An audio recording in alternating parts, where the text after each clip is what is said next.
em 2022, o chefe do Pentágono, o chefe da CIA e o assessor de segurança nacional dos Estados Unidos estiveram no Brasil para pressionar uma parte das Forças Armadas brasileiras a aceitarem o resultado eleitoral. Eu publiquei um artigo sobre isso recentemente. Então, assim, você pode ver, foi interferência?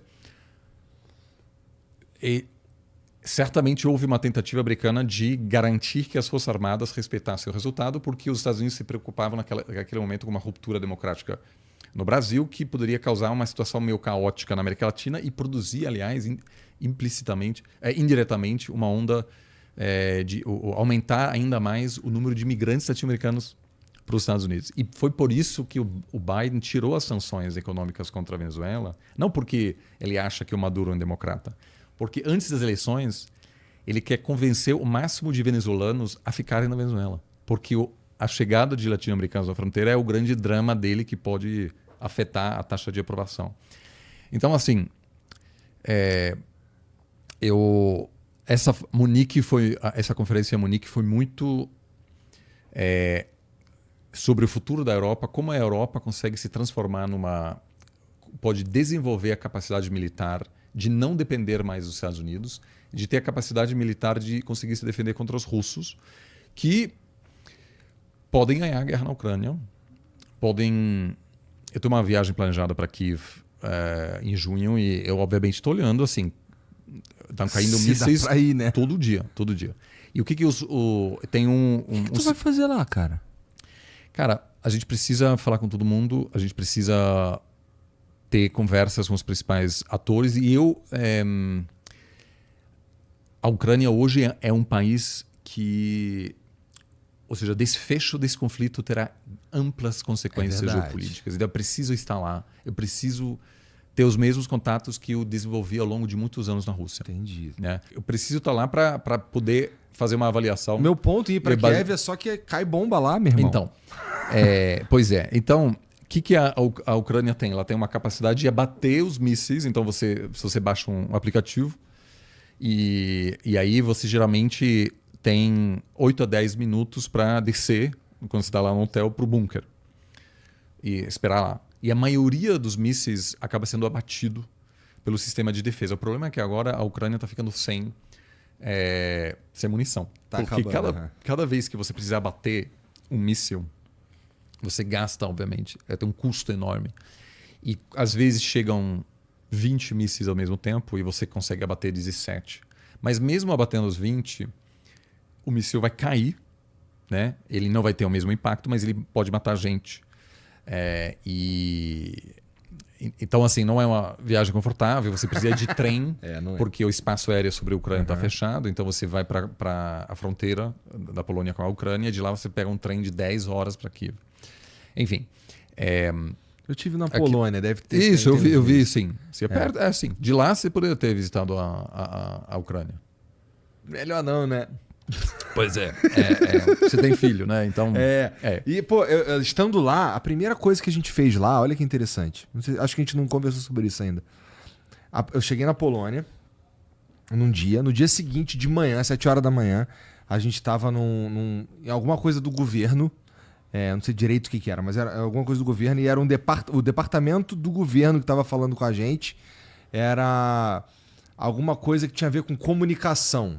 Eu não sei se a gente tem alguma coisa aqui no Brasil, mas eles estavam meio que dando uma palestra de como a Rússia e essa guerra da Rússia com a Ucrânia está gerando problemas para a Polônia, no sentido de...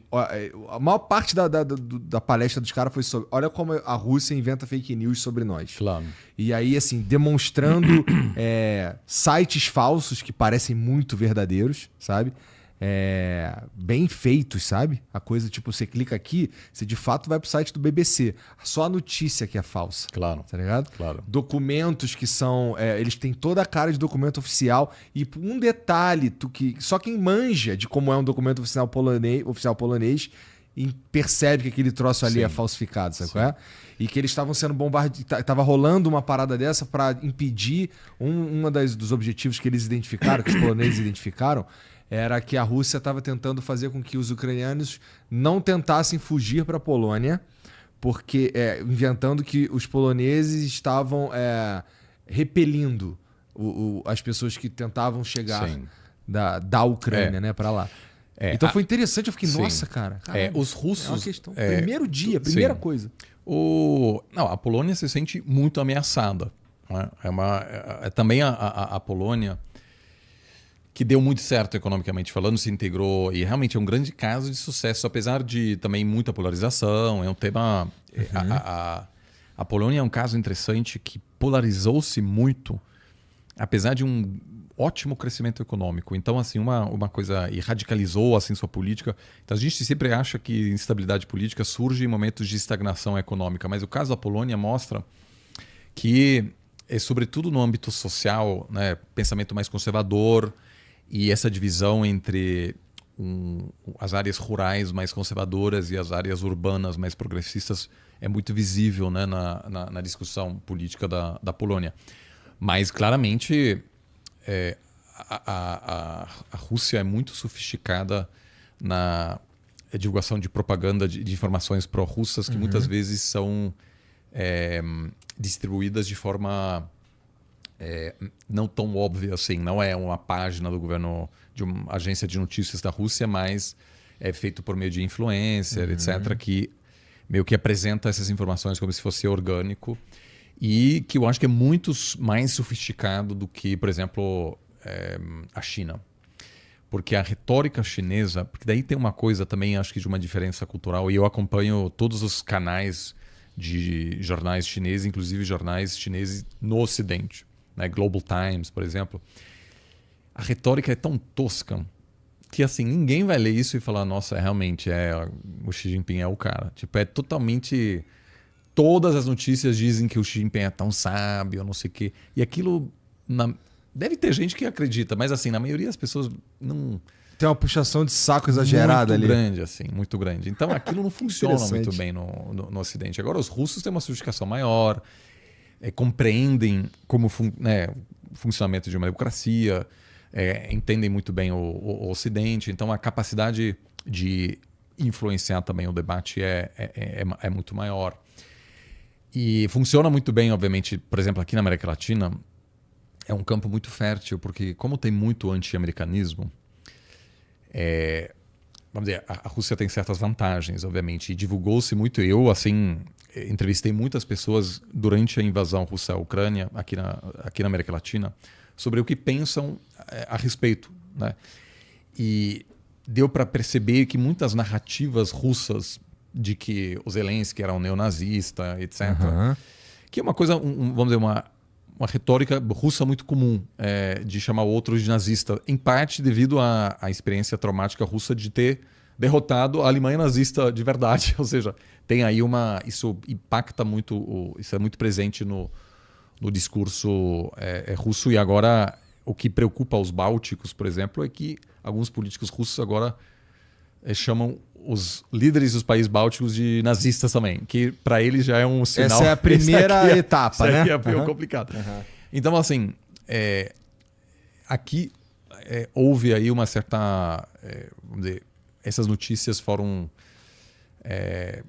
eu acho que aceitas com mais facilidade em função de uma visão muito crítica em relação aos Estados Unidos, em parte devido realmente a um histórico traumático dos Estados Unidos aqui na região, né? Interferência, apoio a golpe militar em 64, a ruptura democrática no Chile, etc., que em parte explica porque entre governantes aqui há uma relutância muito grande em denunciar explicitamente a invasão russa à Ucrânia. Tudo bem, assim, também porque a Rússia está tão longe assim que não é visto assim como uma ameaça, que de fato a Rússia não vai ameaçar a América Latina. Esse é um aspecto interessante, porque como você falou lá no começo, que a gente de fato está muito longe desses conflitos aí. E uma coisa interessante que eu percebo sobre isso, o fato a gente estar tão distante, é que as informações elas chegam esquisitas, cara. E assim, se não for um cara que nem você, que está enfiado no meio dessas questões e desses conflitos e tal, e que manja, e que tem conhecimento, conheço o chanceler, conheço não sei quem e tal, eu não sei direito o que pensar às vezes, porque as notícias elas chegam sempre com um viés assim forte, sabe? Então, o conflito em Israel, por exemplo, é um puta absurdo tudo que tá acontecendo, mas assim, fica um pouco cinzento você saber ali o que é de verdade que tá acontecendo ou não, sabe? O fato a gente tem uma ideia de que, pô, tá morrendo uma porrada de gente em Gaza, não sei o que, as coisas estão acontecendo de jeito meio merda, mas o que tipo, chega a notícia que o Israel bombardeou um hospital. Claro. Aí, aquele caso foi super difícil, porque tem que aguardar notícias e então, o que as redes sociais querem é as pessoas se manifestem imediatamente. Exato.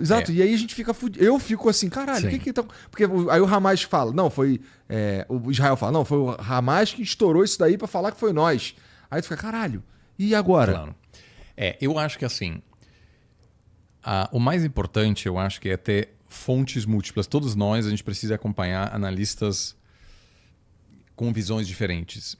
Se a gente acaba acompanhando pessoas que pensam tudo igual, o risco da gente ficar dentro de uma bolha é gigante. E acabar recebendo uma notícia absolutamente enviesada, descolada da realidade, né? Então, no caso de Israel, eu acho que assim, é um caso que polariza demais. Por quê? Porque diferentemente da Ucrânia, a Ucrânia nunca polarizou aqui.